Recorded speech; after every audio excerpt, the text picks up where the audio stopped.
烘焙俾你睇啦，嗱呢度呢啲係完成㗎啦係嘛？未啊？未㗎，呢仲未完成㗎。呢只係13年嘅大紅袍。點解話唔停得咧？因為一停咧個皮費有重啊。嗱，呢度個炭爐就係咁樣啦。變咗要賣貴好多啊，或者係要少蝕啊。我哋每一個鐘頭結翻一次啦。每個鐘頭要花一次。有溫度喎係嘛？係啦。我哋而家要用低溫嘅。係啦。係啦。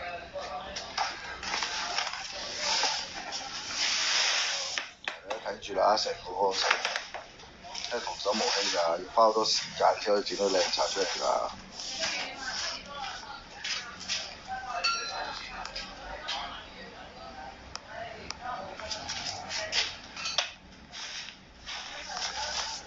要鋪翻勻佢咧？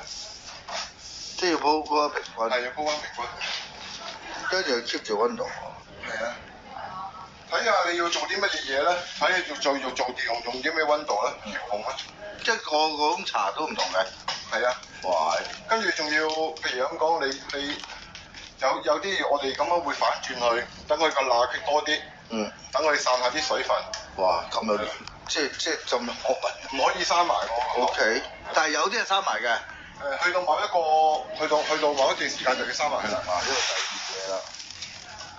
所以同埋點解話冇得停咧？你停而家盡量咧係將嗰啲茶入邊嘅唔好嘅元素啊、雜質啊，全部去揮發出嚟。即係話你好似話飲到有咩有氣啊嗰啲係嘛？疏氣嗰啲啊。有水分啊，有啲吸咗啲雜味啊。咁而家我哋就將嗰啲，因為放舊咗啦，呢啲茶已經，我哋要重新去再處理。俾翻個活力佢啦，我哋叫有活力嘅茶。1個鐘頭要做一次呢個動作。反正又唔使瞓啦。所以呢啲都係真係心機錢嚟。同埋唔可以多嘅，你見到個好似好深咁樣，但係唔可以擺多。係咯，頭先見到其實係好薄嘅啫嘛。大致上係呢度係2 kg 左右啫。哇，2 kg 咋？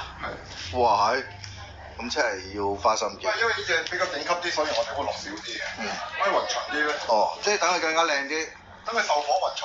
OK。唔好，如果鋪得太厚嘅，咁你下邊嘅溫度你食唔到上去啊嘛。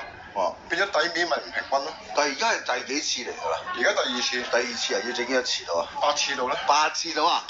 哇，8次好似出到2斤啊！8次之後，跟住仲要攤涼咗之後咧，再重新要做多次。OK。因為即係9次㗎啦，其實。因為你最緊要就係攤涼，一攤涼咗之後咧，佢隻茶，如果你一下子去用嗰溫度逼死佢咧，佢個回甘度冇咁好嘅，同埋冇實嘅，一定要攤凍咗佢，再重新再做多次，咁呢個味道先會好啲嘅。OK。係啦。OK。所以真係辛苦錢啦，大家記住啦。